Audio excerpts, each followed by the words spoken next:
ஜாதி என்று எடுத்துக்கிட்டா, ஆணாதிக்கம்னு எடுத்துக்கிட்டா, நம்ம மக்கள்கிட்ட பரவலாக இருக்கிற நம்பிக்கை என்ன? இதுதான்ப்பா எல்லா காலத்திலையும் இருக்கு. இது 1000 காலத்து பயிர். இதெல்லாம் ஒருத்தர் நினைச்சா மாற்ற முடியுமா? ஒரு அரசாங்கம் மாற்ற முடியுமா? ஒரு கட்சி நினைச்சா, ஒரு தலைவர் நினைச்சா மாற்ற முடியுமா? அதே போல ஏழை பணக்காரனா என்னைக்கு இருக்கிறது தான். இது உலகம் பூரா இருக்கிற நம்பிக்கை. இது தலையில் எழுதுனது. இந்த நம்பிக்கையெல்லாம் வச்சிருக்கான் பாருங்க. ஆனா வரலாற்றை பின்னோக்கி சென்று அதனுடைய ஆதி மூலங்கள், வேர்களை எல்லாம் ஆராய்ந்து பார்த்தால் நமக்கு தெரிய வருவது என்னவென்றால், சில 1000 ஆண்டுகள் தான் இந்த அமைப்பெல்லாம் இருக்கு. லட்சக்கணக்கான ஆண்டுகள் எப்படிப்பட்ட அமைப்பு இருந்திருக்கு மனிதகுலம் தோன்றிய காலத்திலிருந்து. அது ஒரு பொதுமை சமூகத்தில் தான் இருந்திருக்கு. இந்தியா 1857 முதலாக சிப்பாய் கழகம் என்ற பெயரில் நடந்த அந்த போராட்டத்தை விடுதலை போர் என்று வர்ணித்தது மார்க்ஸ் தான். அதையும் அந்த நியூயார்க் ட்ரிபியூன்ல தான் அவர் எழுதினார். இந்தியாவில் நில உடைமை இல்லை, தனியார் நில உடைமை என்பதே இல்லை, எல்லாம் ஊருக்கு பொதுவான நிலங்கள் தான் இருந்தன, அது பேர் மன்னர் பேர்ல இருக்கும் என்ற ஒரு மார்க்ஸுக்கு ஒரு கருத்து இருந்துச்சு. இது அப்படியே எல்லா காலத்திலும் இல்லை, பிற்காலத்தில் இதில் மாற்றம் ஏற்பட்டுடுச்சு.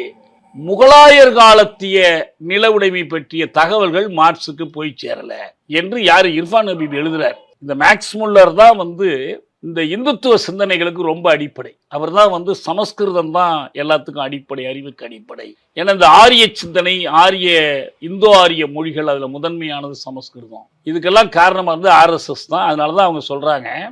அதனால இந்த இந்துஸ்தான்ங்கிற பேரு, இந்துங்கிற பேரு மார்க்ஸ் காலத்துல ஒரு மதத்தை குறிக்கிற சொல்லே அல்ல. அப்படி அவங்க பயன்படுத்தவே இல்லை. அது ஒரு பாரசீகத்திலிருந்து இரவல் பெறப்பட்ட ஒரு சொல்லு.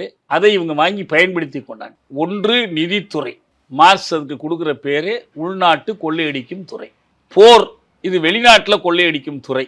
இறுதியாக இத்தனையும் நடக்கணும்னா என்ன வேணும்னா பொதுப்பணித்துறை, பப்ளிக் ஒர்க்ஸ். இப்போ கூட பொதுப்பணித்துறை ஒரு விதமான கொள்ளையடிக்கிற துறை தான் அது. மார்க்ஸ் எழுதுறாரு, ஒரு பெண் ஆடையே இல்லாமல் கூட இருப்பா, ஆனால் அவள் நகை அணியாமல் இருக்க மாட்டாள். அதுதான் அவங்க செல்வத்தினுடைய அடையாளம், அதுதான் நிலைத்து நிற்கக்கூடியது. இது எல்லாமே மார்க்ஸ் இவ்வளவு வரலாற்று செய்திகளையும் திரட்டி எல்லாத்தையும் எழுதுறார். எழுதி அவர் என்ன சொல்ல விரும்புகிறார்னா, இவ்வளவு கழகங்கள், ஆட்சி மாற்றங்கள், அரசாட்சி மாற்றங்கள் எல்லாவற்றுக்கும் நடுவில் இந்த சமுதாயம் அசையாமல் நிலைத்து நின்று கொண்டிருந்தது. ஒரு மாற்றமும் இல்லை. கார்ல் மார்க்ஸ் என்று சொல்லும் போதெல்லாம் ஃப்ரெட்ரிக் எங்கெல்ஸையும் அதற்குள் சேர்த்து கொள்ள வேண்டும். அந்த 2 பேருடைய கூட்டு சிந்தனை, அவர்கள் எந்த அளவுக்கு இணை பிரியாமல் இருந்தனர் என்பதை காட்டிலும் ஈருடல் ஒரு மனமாகவே வாழ்ந்தார்கள் என்பதற்கு சான்றான சில கட்டுரைகள் தான் இந்த தலைப்புக்கு நமக்கு உதவுது. 1847 அவர்கள் எழுதிய பொதுமை அறிக்கை என்ற ஒரு சிறு நூல், 50 பக்கம் கூட வராத ஒரு சிறு நூல், 48 அது வெளியிடப்பட்டது. கம்யூனிஸ்ட் லீக் என்ற அமைப்புக்காக அவர்கள் எழுதி கொடுத்த ஒரு ஆவணம் அது. அதற்கு பிந்தைய காலத்தில் அந்த முடிவுகளை அறிவியல் சான்றுகளோடு மெய்ப்பிப்பதற்கு வரலாற்று செய்திகள், பொருளியல் செய்திகள், பண்பாட்டு செய்திகள் என்று விரிவானதொரு ஆய்வை மார்க்ஸ் மேற்கொண்டார். மார்க்சினுடைய அடிப்படையான இருபெரும் கண்டுபிடிப்புகளை பற்றி ஃப்ரெட்ரிக் எங்கெல்ஸ் சொல்லும்போது, ஒன்று, மனித சமூகம் வளர்ந்து வந்திருக்கிற சமூக வளர்ச்சி வரலாற்றின் விதியை, நெறிமுறையை அவர் கண்டுபிடித்தார். எப்படி வரலாறு நிகழ்கிறது? திடீரென்று ஒருவர் புதிதாக களத்திற்கு வருகிறார், அவர் ஒரு பக்கம் வரலாற்றை தூக்கி கொண்டு போய்விடுகிறார். ஏற்கனவே வரலாற்றை தூக்கி சுமந்தவர்கள் அதை இறக்கி வைக்க சங்கடப்படுகிறார்கள்.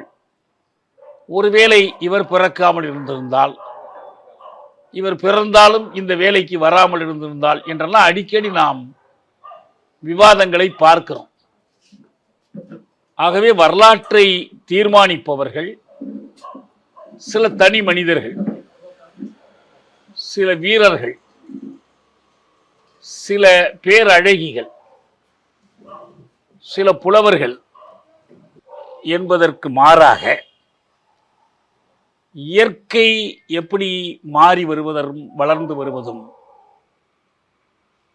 நாம் நம் கட்டுக்கடங்காத மனித உள்ளத்தின் கட்டுக்கடங்காத புறஞ்சார்ந்த விதிகளின்படி நடைபெறுகிறதோ அதே போலத்தான் மனித சமூக வளர்ச்சி வரலாறும் புறஞ்சார்ந்த விதிகளில் நடைபெறுகிறது என்று அந்த வளர்ச்சி விதியை மார்க்ஸ் கண்டுபிடித்தார். இரண்டாவதாக,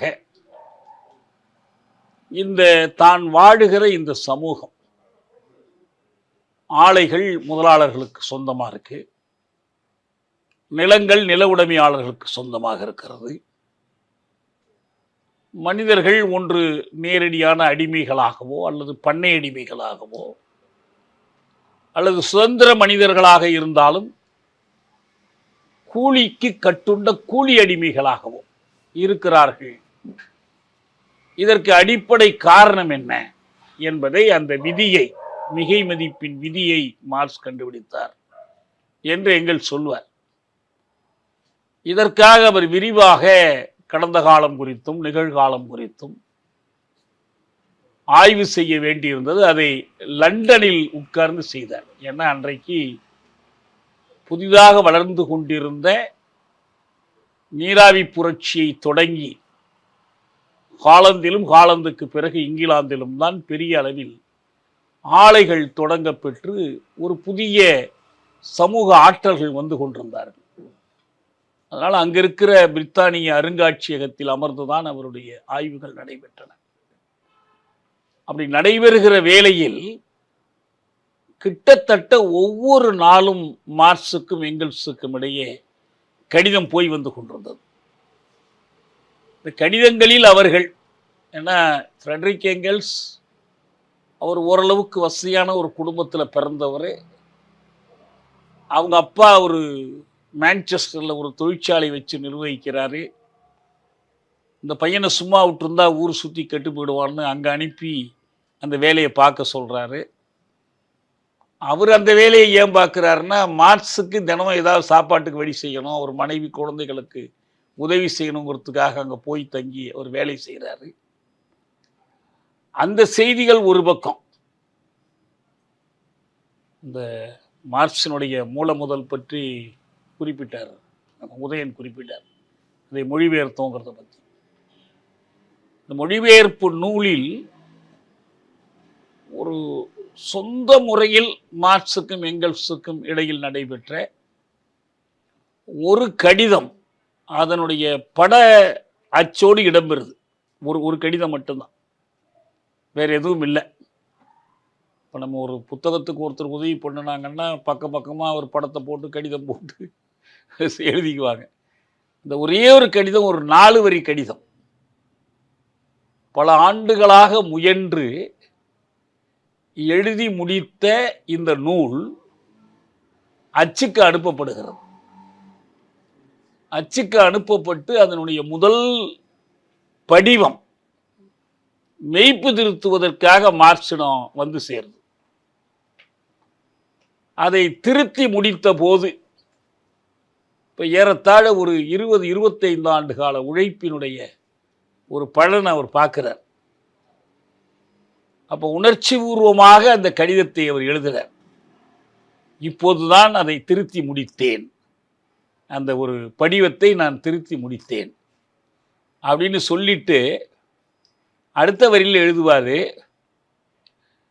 நீ மட்டும் இல்லை என்றால் என்னால் இந்த காரியத்தை செய்திருக்க முடியாது, இதற்கு தேவையான அந்த உழைப்பு அதையெல்லாம் செய்து முடித்திருக்க முடியாது.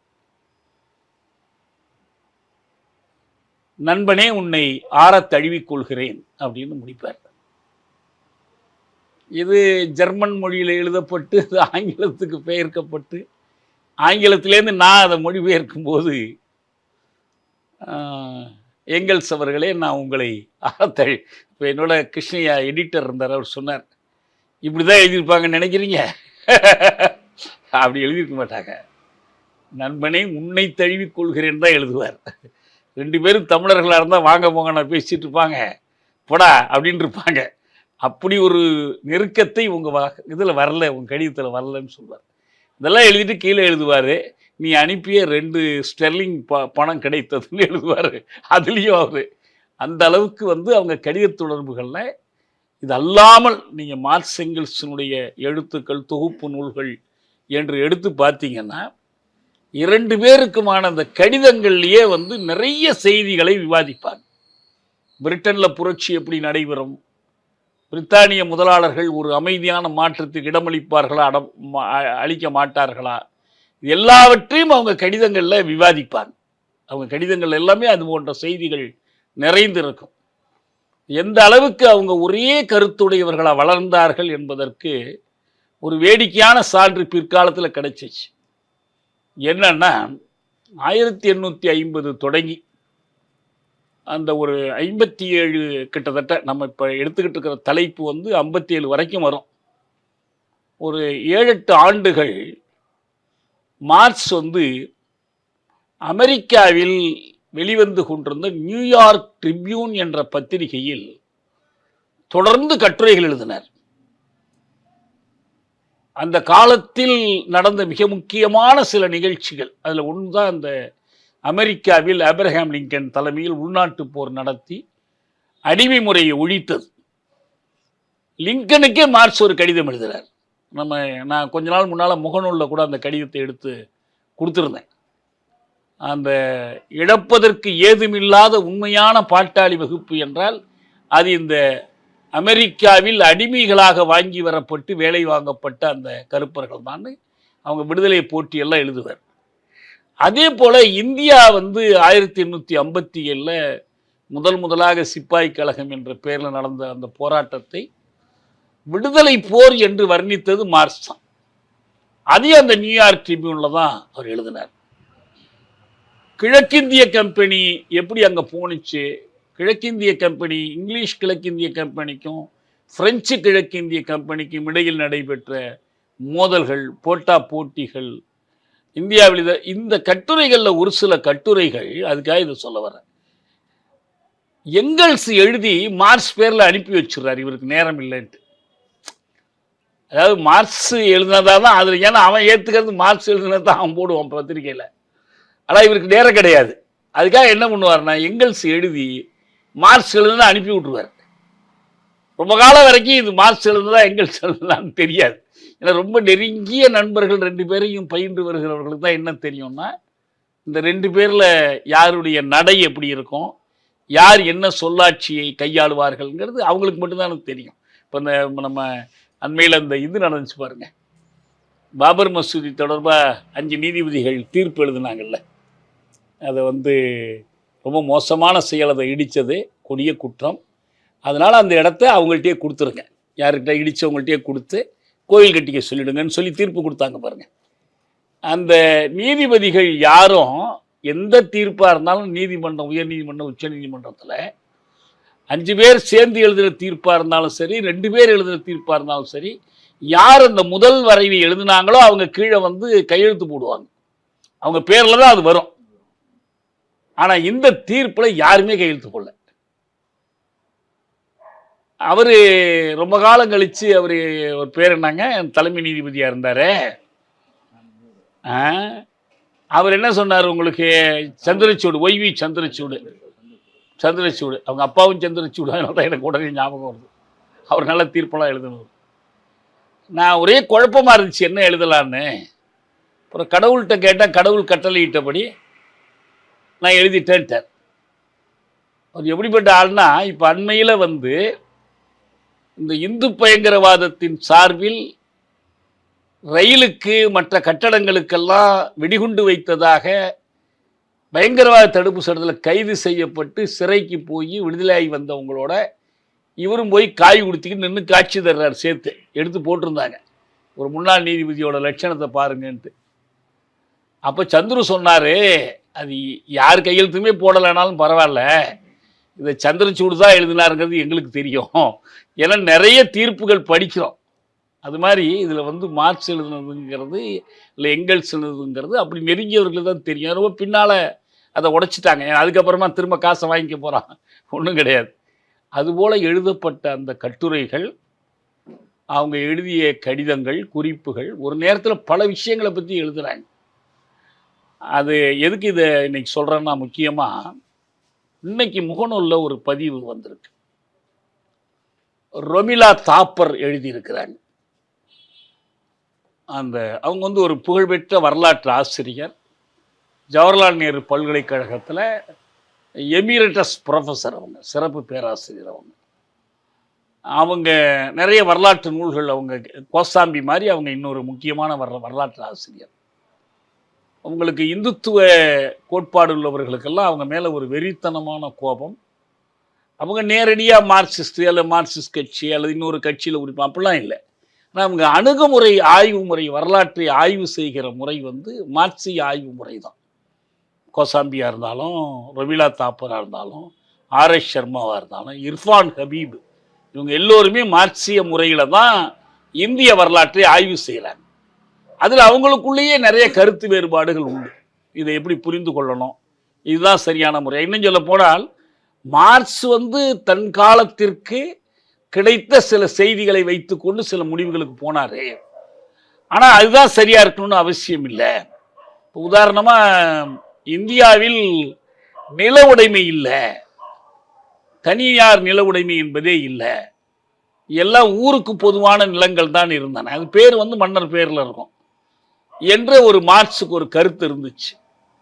இது அப்படியே எல்லா காலத்திலும் இல்லை, பிற்காலத்தில் இதில் மாற்றம் ஏற்பட்டுடுச்சு. முகலாயர் காலத்திய நில உடைமை பற்றிய தகவல்கள் மார்க்ஸுக்கு போய் சேரலை என்று யார் இர்ஃபான் ஹபீப் எழுதுறார். இங்கே சென்னையில் வந்து அவர் பேசுனது நான் தான் மொழிபெயர்த்தேன். விபி சிந்தன் நினைவு சொற்பொழிவிலேயே பேசினார். வரலாறு எழுதியல் பற்றி ஹிஸ்டாரியோகிராஃபி, மார்க்சிசம் ஹிஸ்டாரியோகிராஃபிங்கிற தலைப்பில் அவர் பேசினார். அப்போ அதில் வந்து அது மாதிரி சொல்கிறாங்க. ஆனால் அடிப்படையில் அவங்க அணுகுமுறை என்னன்னா மார்க்சிய அணுகுமுறை தான். வரலாறு எப்படி இயங்குகிறது, வரலாற்று இயக்கத்துக்கு அடிப்படையாக இருப்பது எதுன்னா, இது இந்த நாட்டுக்கு பொருந்தும், அந்த நாட்டுக்கு பொருந்தாது, அந்த மாதிரி வரக்கூடிய ஒரு கருத்தை எடுத்து வைத்து கொண்டு ரொமிலா தாப்பர் கிண்டல் பண்ணியிருக்காங்க. ஏன்னா நீங்கள் இதில் எடுத்து பார்த்தீங்கன்னா, விக்கிபீடியாவெலாம் எடுத்து பார்த்தீங்கன்னா, சாதியின் தோற்றம் அப்படின்னா அவன் சர்வசாதாரணம் ஒருத்தன் எழுதி வச்சிடறான். அதுக்குன்னே வேலைக்கு போட்டு ஆள் தொடர்ந்து எழுதுறானுங்க. முஸ்லீம்களும் பிரித்தானியர்களும் தான் இந்தியாவில் சாதியை கொண்டு வந்தார்கள்லாம் எழுதுறான். அவங்க தான் சாதியை கொண்டு வந்தாங்க, அதுக்கு முன்னாலாம் சாதியே கிடையாது, அவங்களுடைய இதுதான் இது அப்படின்னு ஒவ்வொன்றுக்கும் சொல்கிறான். இந்த வரலாற்றை ஆய்வு செய்கிற முறைக்குலாம் இதை பூரா இதுக்கு தான், இந்த புராண கதைகளைத்தான் அடிப்படையாக கொண்டு அவன் ஆய்வு செய்கிறான். அதனால் அவருக்கு சொன்னாங்க, ஆர்எஸ்எஸ் பிஜேபி என்ன சொல்கிறாங்கன்னா, எங்களுடைய இந்துத்துவம் காலனியாதிக்க மனநிலையிலிருந்து எல்லாரையும் விடுவித்துக் கொண்டிருக்கிறது, டீகாலனைஸ் பண்ணுது. எல்லாம் வந்து காலனியாதிக்க சிந்தனையில் ஊறி போயிருக்கிறாங்க. நாங்கள் டீகாலனைஸ் பண்ணுறோம், எதை எடுத்தாலும் நாங்கள் டீகாலனைஸ் பண்ணுறோம். அதுக்கு அடிப்படையாக அவங்க சில காரியங்கள் எதை எடுத்தாலும் அப்படி விளக்குறாங்க. அதுக்கு தான் அந்த அம்மா சொல்கிறாங்க, ரொமிலா தாப்பர் சொல்கிறாங்க,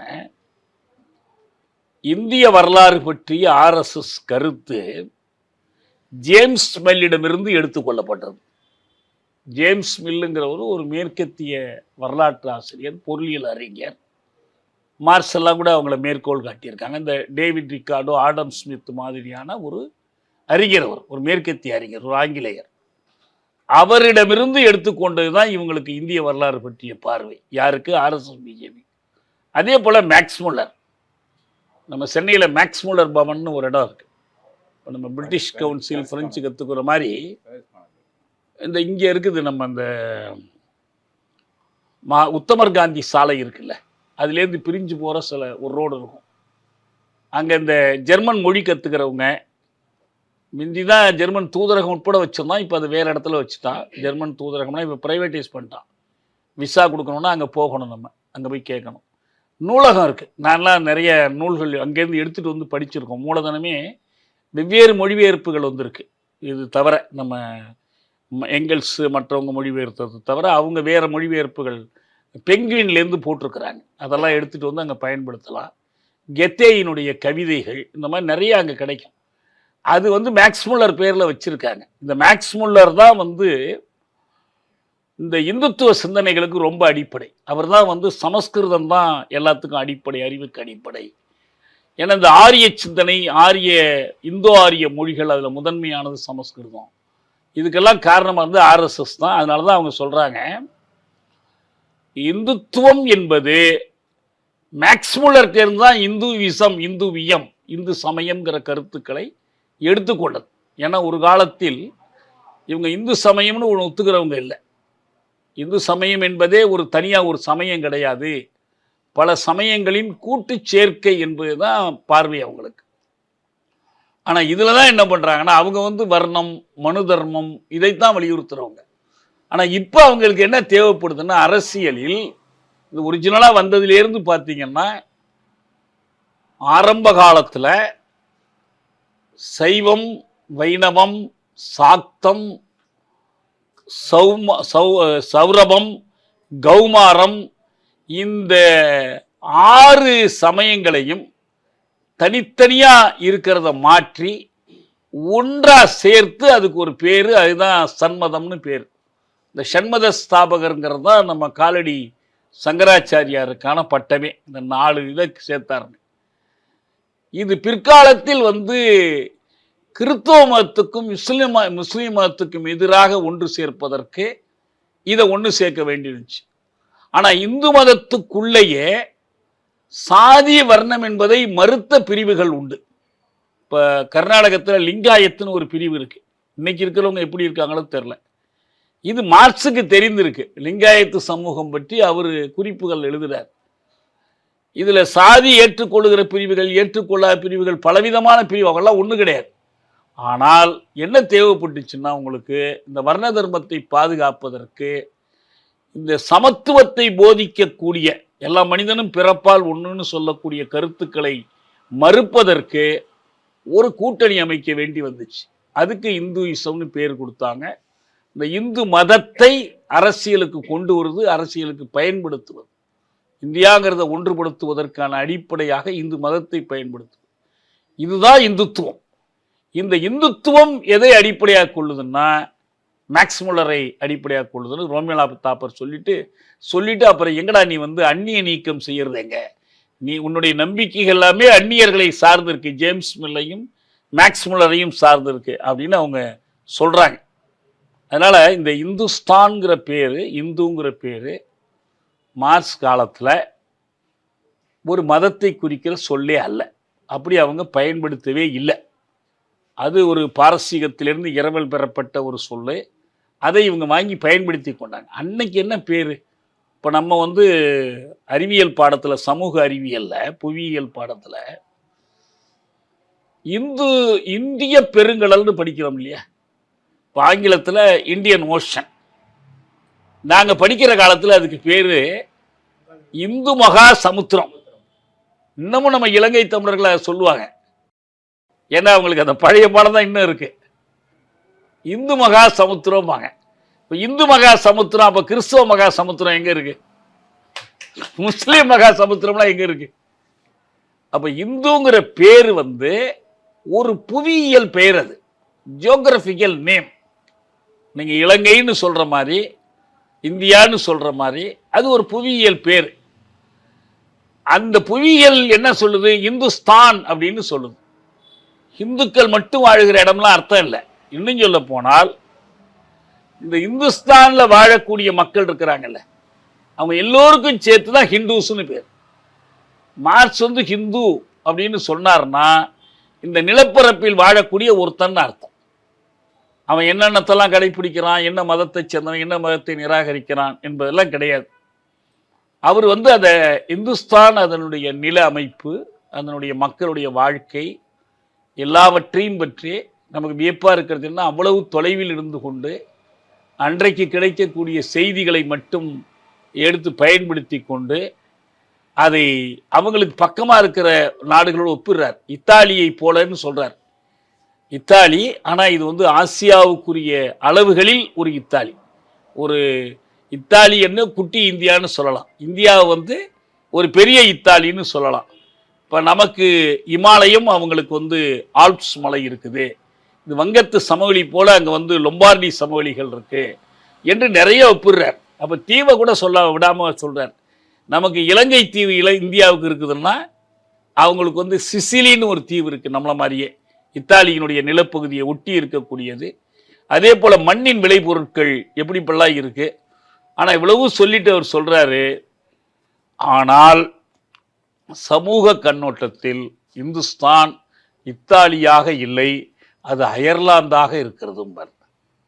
ஏன் சொல்கிறாருன்னா, அயர்லாந்து வந்து கிரேட் பிரிட்டனுக்கு அடிமையாக காலனியாக இருந்தது, அவர்களால் சுரண்டப்பட்ட ஒரு நாடாக இருந்தது.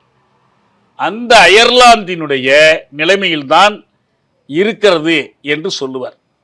அதனால் வேண்டி இவங்களுடைய வணக்க முறைகள் மற்றது தொன்மை காலம் இல்லை, முக்கியமாக அவர் சொல்லக்கூடிய 2-3 செய்திகளை நமக்கு இன்றைக்கு ஆய்வுகளுக்கு பயன்படுங்கிறதுனால நம்ம சொல்லிக்கலாம். என்ன சொல்லிக்கலாம்னா, இந்த இந்துஸ்தான் அதனுடைய சமூக அமைப்பு அது எப்படி இருந்துச்சு அப்படின்னு சொன்னால், உள்நாட்டு போர்கள், படையெடுப்புகள், புரட்சிகள், அரச கவிழ்ப்புகள், நிறைய சிக்கலா துரிதமாக நடத்தக்கூடிய இத்தனைக்கு நடுவில் அந்த சமூகம் மேல்மட்டத்தில் மட்டும்தான் மாற்றங்கள் அடைந்து கொண்டே இருந்துச்சு. ஆனால் அடி ஆழத்தில் அதே சமூகம், அதே கிராமம், அதே எல்லை, கிட்டத்தட்ட அதே பெயர்கள், அதே விளைச்சல், அதே வாழ்க்கை முறை, இப்படிதான் அது நீடித்து போய்கொண்டே இருந்துச்சு.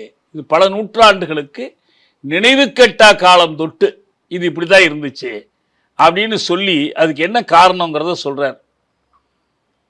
3 விதமான அரசு துறைகள் அன்னைக்கு இருந்துச்சு.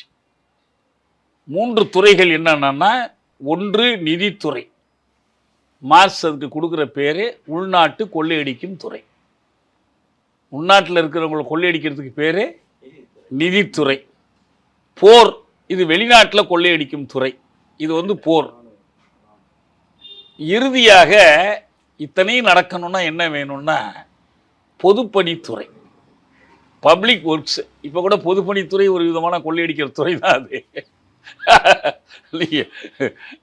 அது யார் யாருக்கு எவ்வளோ கான்ட்ராக்ட் கொடுக்கலாம், சம்மந்தி கொடுக்கறதுலேருந்து வருமானம் கொடுக்கறதுலேருந்து, பொதுப்பணித்துறை ஒரு பசையான துறை. ஆனால் அன்னைக்கு அதை அந்த அர்த்தத்தில் அவர் சொல்லலை.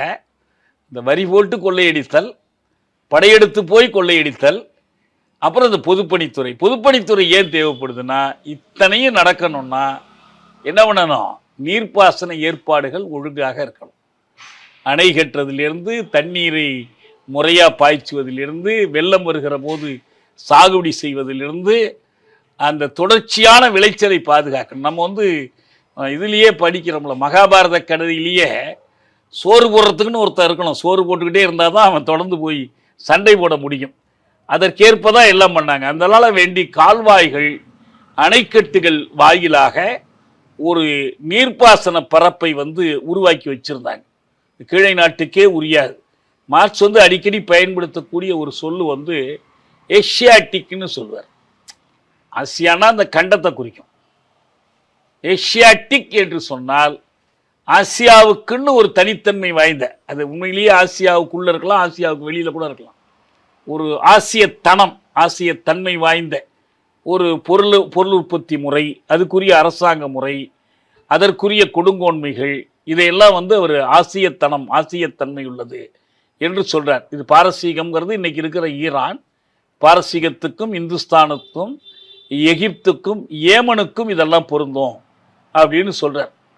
எப்படி ஒரு அழிவு போர் என்பது நடந்து அதனால் அதனுடைய நாகரிகங்கள் எப்படி அழிந்து போகுது. கிழக்கிந்திய கம்பெனியில் பிரித்தானியர்கள் என்ன பண்ணாங்கன்னா, அந்த பழைய அரசாங்கங்கள்டேருந்து அவங்க கைப்பற்றும் போது 2 துறையை கையில் எடுத்துக்கிட்டாங்க. ஒன்று இந்த உள்நாட்டு வரி வசூல் துறை, இன்னொன்று படையெடுத்து போய் சண்டை போடுற துறை. எப்படி இவ்வளோ பெரிய நாடு, இவ்வளோ பெரிய மக்கள் கூட்டம், ஒரு சின்ன நாடு பிரிட்டன், அவங்ககிட்ட எப்படி போய் அடிமைப்பட்டுச்சு என்பதை அவர் விளக்குறார்.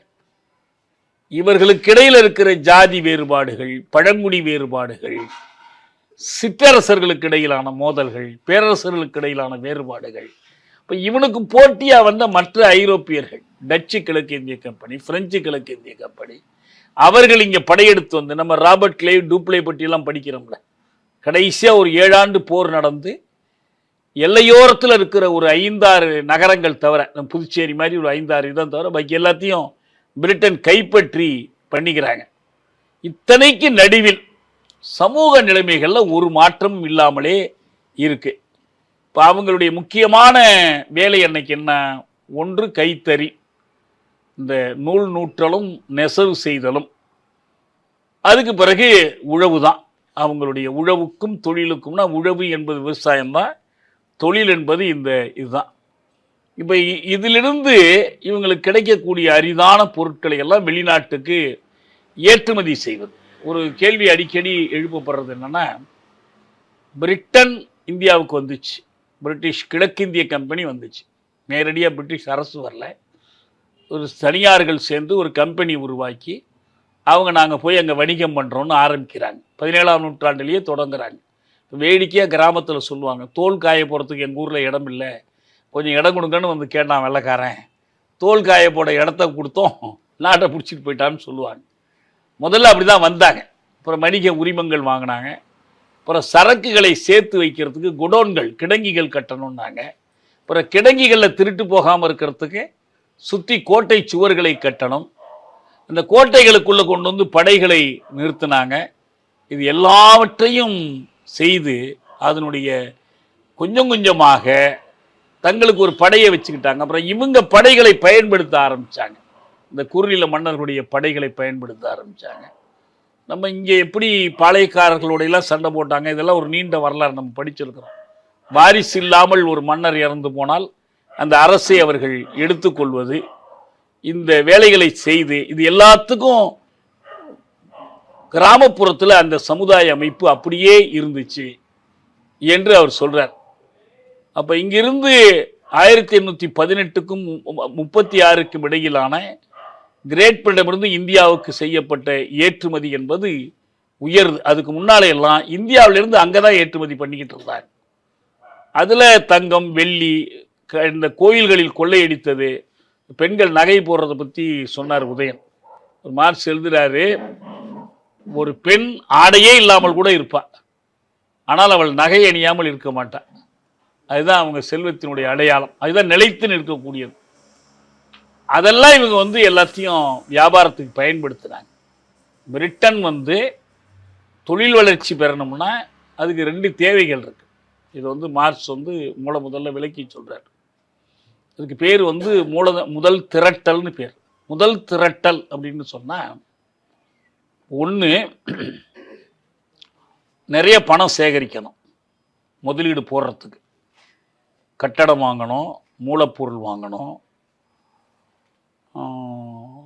கறி போன்ற மற்ற பொருட்கள் வாங்கணும். இதெல்லாம் செய்யறதுக்கு ஒரு பக்கம் பணம் வேணும். பணம்னா என்ன? வெறும் காயத்தை வச்சுக்கிட்டு இல்லை, அந்த காயத்தினால ஒரு பயனும் இல்லை. இப்போ தங்கம், வெள்ளி, மற்றதெல்லாம் வேணும். தங்கம் வெள்ளிக்கு உரிய மதிப்பில் அவங்ககிட்டேருந்து பணம் வாங்கலாம், அது எந்த பணம் வேணாலும் வாங்கலாம். ஆனால் இதை மட்டும் வச்சு முதல் வளர முடியாது. அதுக்கு என்ன 2வது தேவைன்னா, இந்த முதலை போட்டு தொழில் தொடங்குவதற்கு, உழைப்பு திறனை விற்பதற்கு அநியமான ஒரு கூட்டம் வேணும். அதுதான் உழைப்பாளர்கள், தொழிலாளர்கள். அவங்க எப்போ அந்த உழைப்பு திறனை விற்பதற்கு முன் வருவார்கள்னா, அவங்களுக்கு இதை விற்றால்தான் சாப்பிட முடியும், பிழைக்க முடியுங்கிற நிலைமை இருக்கணும். அவங்கள்ட்ட வேறு சாப்பிட்றதுக்கு வழி இருந்துச்சு, அவன் நிலம் வச்சிருந்தான்னு வச்சுங்க, எதுக்கு நிலத்தில் பாடுபட்டு விளைவிப்பதற்கு பதிலாக இவங்ககிட்ட கொண்டு விற்க வேண்டிய அவசியம் இல்லை. அல்லது அவன் ஒரு வணிகம் வைத்திருக்கிறான், வணிகத்தில் விற்று பொழைச்சிக்கலாம்னா விற்க வேண்டிய அவசியம் இல்லை. அப்போ எதுவுமே இல்லை, இவங்ககிட்ட உழைப்பு திறன் ஒன்று தான் இருக்கு, அதை விற்றால்தான் பிழைக்க முடியும். இந்த 2 முனைகள் சேர்ந்தால், இந்த 2 முனைகளையும் வளர்ப்பதற்கு பேர் தான் திரட்டல், அக்யூமுலேஷன் ஆஃப் கேபிட்டல். முதல் திரட்டல் அல்லது மூலதன திரட்டல்னா இதுதான். இதுல இந்த செல்வம் சேகரித்தல் இருக்கு பாருங்க, தங்கம், வெள்ளி, இந்த செல்வத்தை சேகரித்தல், இதற்கு பெருமளவில் பிரிட்டனுக்கு உதவியது இந்தியா தான். இந்தியாவிலிருந்து கொள்ளையடித்து போன அந்த வைரத்திலிருந்து, தங்கத்திலிருந்து, நகைகள்லேருந்து இது அந்த முதல் திரட்டலுடைய ஒரு முனையை நிறைவு செஞ்சிச்சு. இன்னொரு முனையை நிறைவு செய்வதற்கு தான் என்ன பண்ண வேண்டியிருக்கு? எல்லாரையும் நிலமற்றவர்களாக்கணும், எல்லாரையும் வேலை வாங்கணும், எல்லாரையும் உழைக்கிற நிலைக்கு பெரிய அளவில் பசி பஞ்சம் ஏற்படுகிற போது தான் அப்படிப்பட்ட உழைக்கும் கூட்டம் உருவாகும். அவங்க பிரிட்டனில் அதை செஞ்சாங்க. ஆனால் அது மட்டும் போதுமானதல்ல. ஒரு வேடிக்கையான செய்தியை மார்க்ஸ் சொல்லுவார். இந்தியாவில் ஒரு பக்கம் நேரடியான கொள்ளையடித்தல், ரெண்டாவது வரி என்னும் பெயரிலான கொள்ளையடித்தல். இந்த 2 கொள்ளையடித்தலையும் செய்கிறாங்க. இப்படி நிறைய கொள்ளையடித்து கொண்டு போனதுனால இவர்கள் பசி பஞ்சத்துக்கான தாது வருட பஞ்சம் போன்ற பெரிய பஞ்சம்லாம் ஏற்பட்டுச்சு.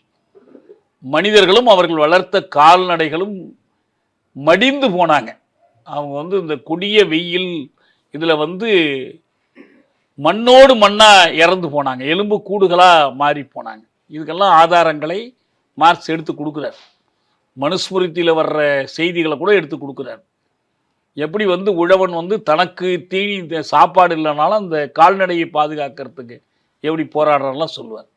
ஆனால் ஒரு கடத்தில் 2வது ஒரு செய்தி வருது. என்னன்னா, இவ்வளவையும் இந்த முதலை திரட்டி தன்னுடைய நாட்டில் தொழிற்சாலைகளை தொடங்கி தொழிலாளர்களை வேலை வாங்கி அவர்களுடைய உழைப்பு திறனையும் இவன் சேகரித்திருக்கிற மூலப்பொருட்களையும் பட்டறைகளிலும் ஆலைகளிலும் ஒன்றாக சேர்த்து ஒரு விளைபொருட்களை பண்டங்களை தயாரித்ததற்கு பிறகு என்ன செய்யறது? அதை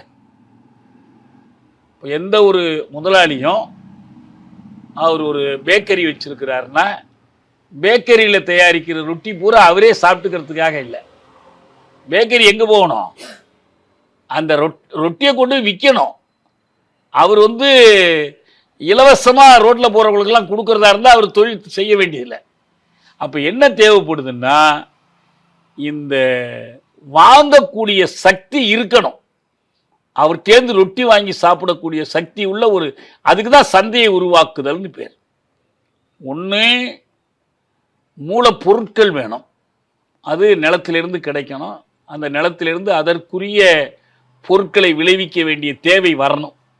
வெறும் எப்பயும் போல் அவன் மீண்டும் மீண்டும் ஒரே விதமான சாகுபடி முறையை வச்சு, இப்போ நமக்கு அடிக்கடி ஒரு பேர் நம்ம கேள்வி போகிறோம்ல, கேஷ் கிராப்ஸ், பணப்பயிர்கள். பணப்பயிர்னா என்ன? செடியில் பணமாக விளையுது இல்லை. நீங்கள் சோளம் போடுறீங்க, நெல் போடுறீங்க, மற்றதெல்லாம் போடுறீங்கன்னா அது என்ன பண்ணுறீங்க? சாப்பிட்றதுக்கு பயன்படுத்திக்கலாம், அது உணவு பயிர் ஆகிடுது. ஆனால் பருத்தி போடுறீங்கன்னா பருத்தி எங்கே போகணும்? ஆலைக்கு போய் அப்படி தான் பணமாகணும். இதான் கேஷ் கிராப்ஸ். இந்த பணப்பயிர்கள் வேணும்.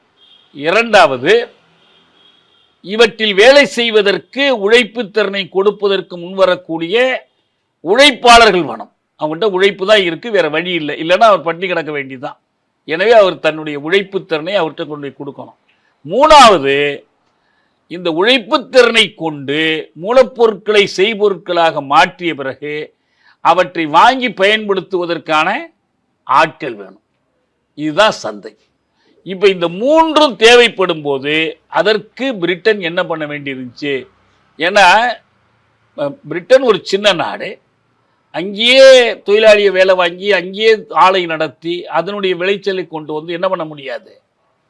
இங்கே கொண்டு அங்கேயே விற்று சம்பாதிக்க முடியாது. இப்போ இயல்பாக இந்த இந்தியாங்கிறது நிறைய பொருட்கள் பணப்பெயர்களை விளைவிக்கக்கூடிய ஒரு களமாக இருக்கு.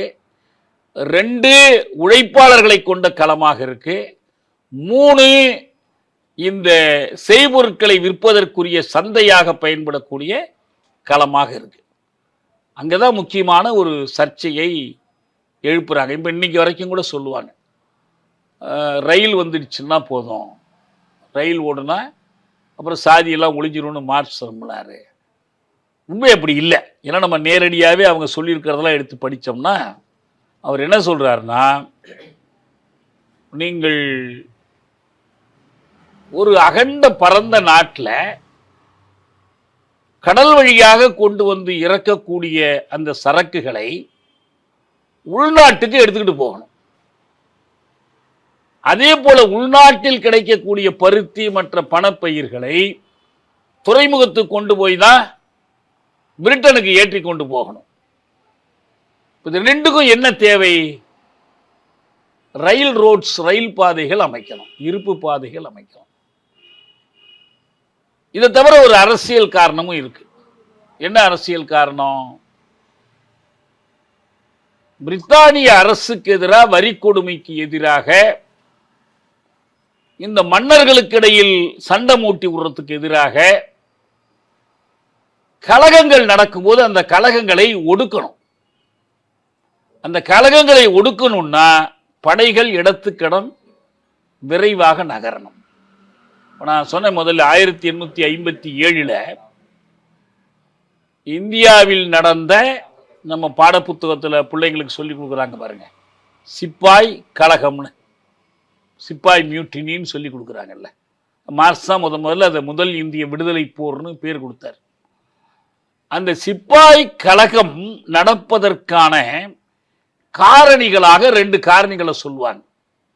ஒன்று என்ன? இஸ்லாமியர்கள், அவங்க இஸ்லாமியர்களும் அந்த படையில் இருக்காங்க. பிரிட்டன் மார்க்ஸ் என்ன சொல்லுவாருன்னா, 2 கோடி இந்தியர்களை 2 லட்சம் இந்தியர்களை கொண்டு அடக்கி வைப்பது, இதுதான் பிரிட்டனுடைய படை என்பது. ஒரு 2 லட்சம் பேர் இருக்கிற மக்கள், ஒடுக்குவதற்கு யார் வேணும்? ஒரு 2000 பேர் வேணும். இந்த 2000 பேர் யார் தேர்ந்து வருவான்? இவங்குள்ளே தான் எடுத்துக்குவான். இப்போ நம்ம பார்த்தோம்ல, அண்மையில் இந்த நம்ம சத்தீஸ்கர், மத்திய பிரதேசத்துலாம் அவன் ஒரு படை அமைக்கலாம், சல்வா ஜுடுங்னு. சல்வா ஜுடுங்ல யார் இருக்கிற? அதே பழங்குடிகள் தான்.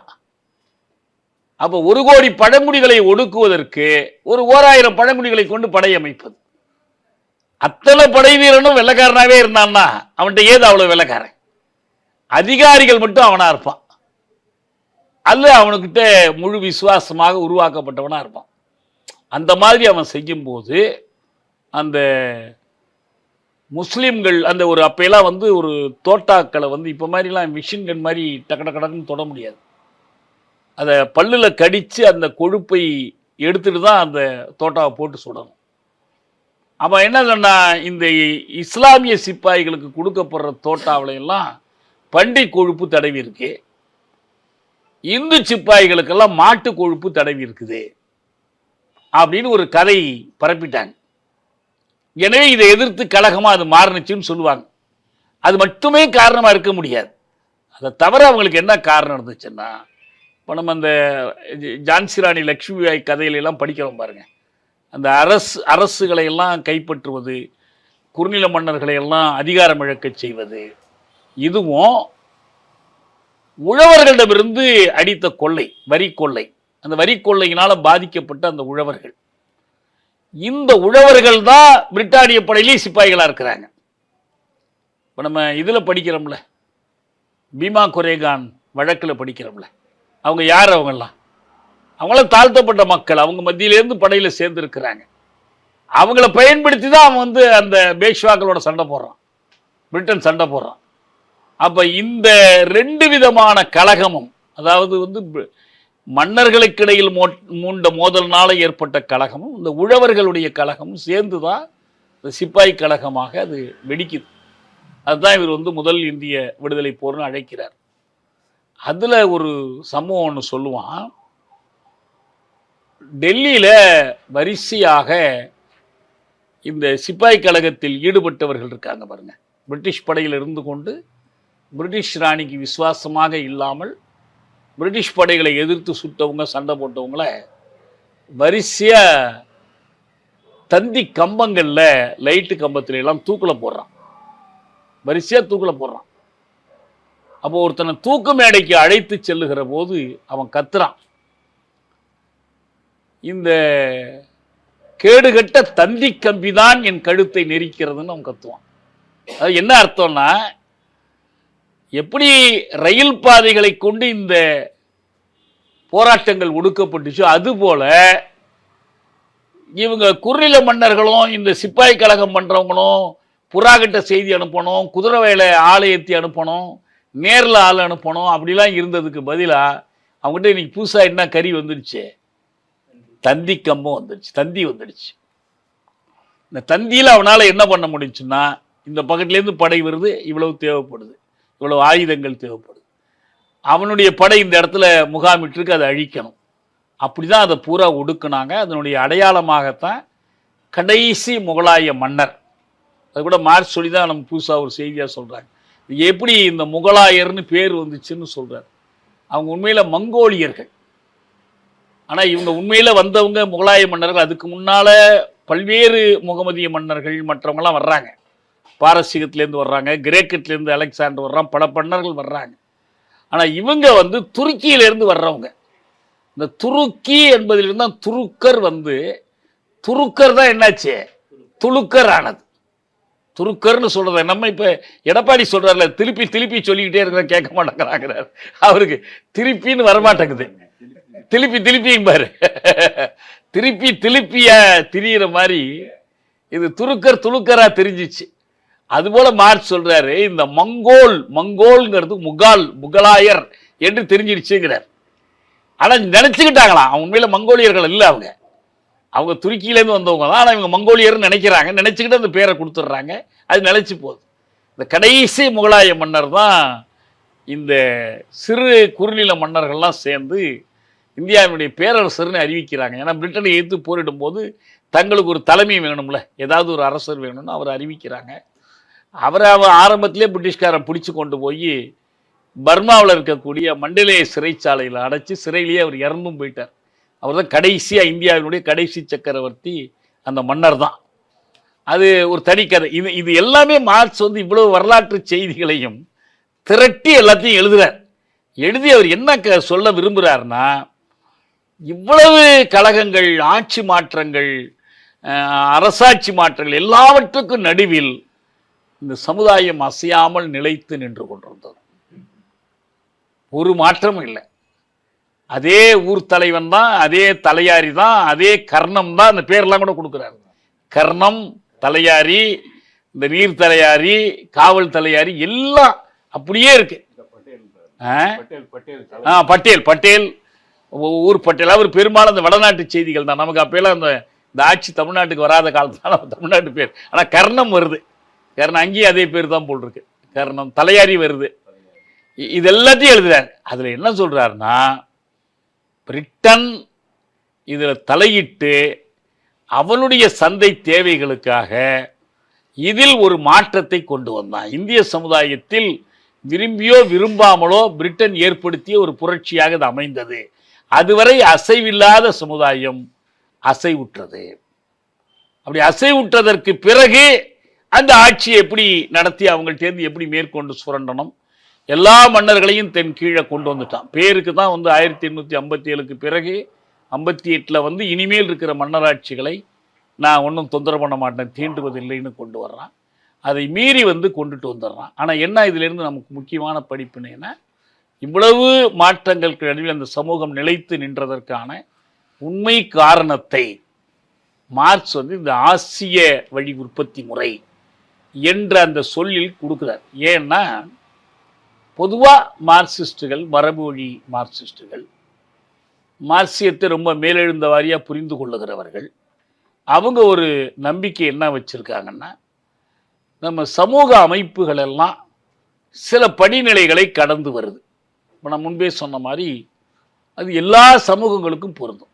இப்போ நம்ம ஜாதி என்று எடுத்துக்கிட்டால், ஆணாதிக்கம்னு எடுத்துக்கிட்டால், நம்ம மக்கள்கிட்ட பரவலாக இருக்கிற நம்பிக்கை என்ன?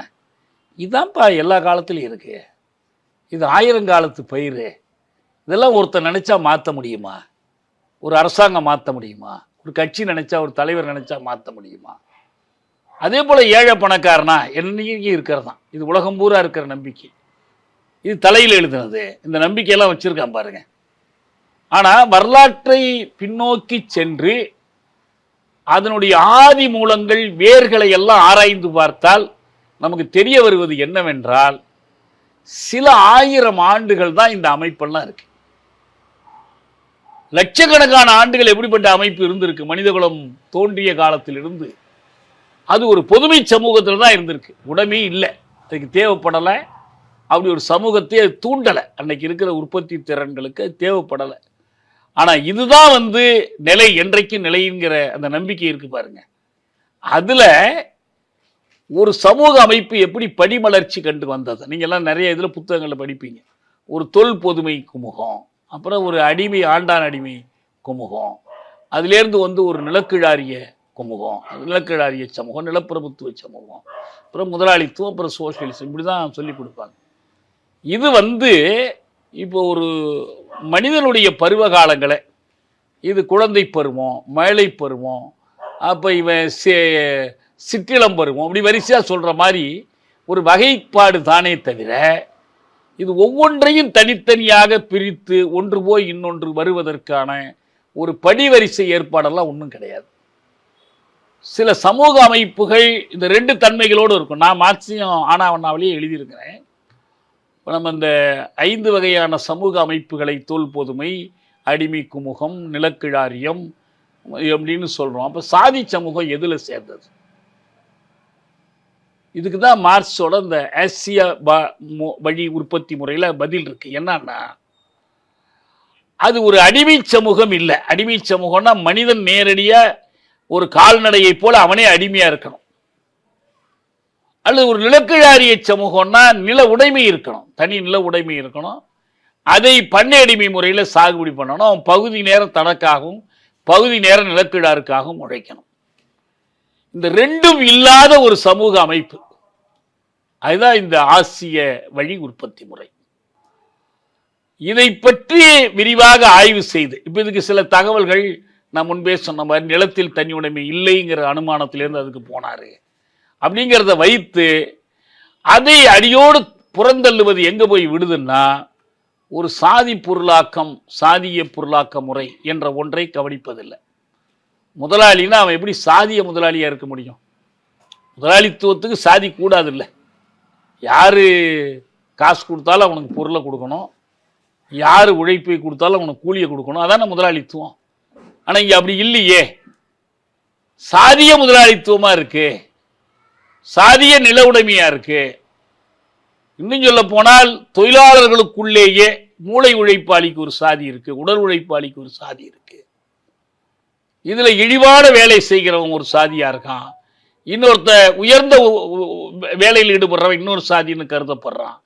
இத்தனை கேள்விகளுக்குமான விடை எதுல இருக்குன்னா, இந்த ஆசிய வழி உற்பத்தி முறைன்னு மார்க்ஸ் சொன்னார் பாருங்க, அதை இன்னும் தீவிரமா கொண்டு சென்று ஆய்வு செய்ய வேண்டிய தேவை இருக்கு. நம்ம ஏற்கனவே என்னுடைய வகுப்புகளில் வந்து நம்ம மார்க்ஸ் பார்வையில் சாதி என்று ஒரு தலைப்பை எடுத்திருக்கிறேன். நம்ம இன்னைக்கு ரொம்ப விரிவாக அங்கங்கே தொட்டு போனோம். தொடர்ந்து வகுப்புகளை கலந்துக்கிற தோழர்களுக்கு தெரியும். இப்போ அடுத்த இது நம்ம அதை பற்றி தான் பேச போகிறோம். ஆசிய வழி பொருளாக்கம்னா என்ன, அது குறித்து ஒரு நிறைய விவாதங்கள் நடந்திருக்கு. இர்ஃபான் ஹபீபெல்லாம் இன்னைக்கு 90-95 வயசு ஆகிடுச்சுன்னு நினைக்கிறேன். இன்னமும் எழுதிக்கிட்டு இருக்கிறார், இன்னமும் படிச்சுக்கிட்டு ஆய்வு பண்ணிக்கிட்டு தான் இருக்கு. அவருடைய கருத்துக்கள் இருக்குது. இன்னும் பல மார்க்சிய அறிஞர்கள் அதை பற்றிலாம் எழுதியிருக்கிறாங்க. நம்ம அடுத்தடுத்து நம்ம இதை பற்றி பேசும்போது அதையெல்லாம் விரிவாக எடுத்துக்கொள்வோம். ஆகவே சுருக்கமாக நம்ம இன்னைக்கு எடுத்துக்கிறது என்னன்னா, இந்தியாவை பற்றி மார்க்ஸ் கொடுத்த செய்திகள் என்பது பிரித்தானிய காலனி ஆதிக்கத்தினுடைய உண்மையான தன்மையை அவர் வெளிப்படுத்தி காட்டினார். பிரித்தானிய அரசின் கீழ் நடந்த மாற்றங்களுடைய விளைவுகள் என்ன, அதனுடைய பொருள் என்ன, புறஞ்சார்ந்த பொருள் என்ன, அது யாருக்கும் நன்மை செய்வதற்காக, சாதி வேறுபாடுகளை ஒழிப்பதற்காகலாம் பிரித்தானிய அரசு வந்து செயல்படலை. பண்ணை கூட யாரோ ஒருத்தர் கேட்டாங்க, சர்ச்சில் வந்து இந்தியாவில் சாதியெல்லாம் கூடாதுங்கிறதுக்காக தான் பிரிட்டன் ஆட்சி நீடிக்கணும்னு விரும்பினார். அப்படியெல்லாம் ஒன்றும் கிடையாது. அதனால வேண்டி இப்போ அம்பேத்கரே அதை சொல்கிறார், பிரிட்டன் ஏன் இந்த சாதி வேறுபாடுகளை முன்னுக்கு காட்டுகிறது என்றால் தன்னுடைய ஆட்சியை நிலைநாட்டிக் கொள்வதற்கு. பிரித்தாளும் சூழ்ச்சிங்கிற சொல்லையே மார்க்ஸ் பயன்படுத்தினார். மக்களை பிரித்தாள்வதற்கும் தன் ஆட்சியை நிலைப்படுத்திக் கொள்வதற்கும் அவங்க கையாண்டார்கள்.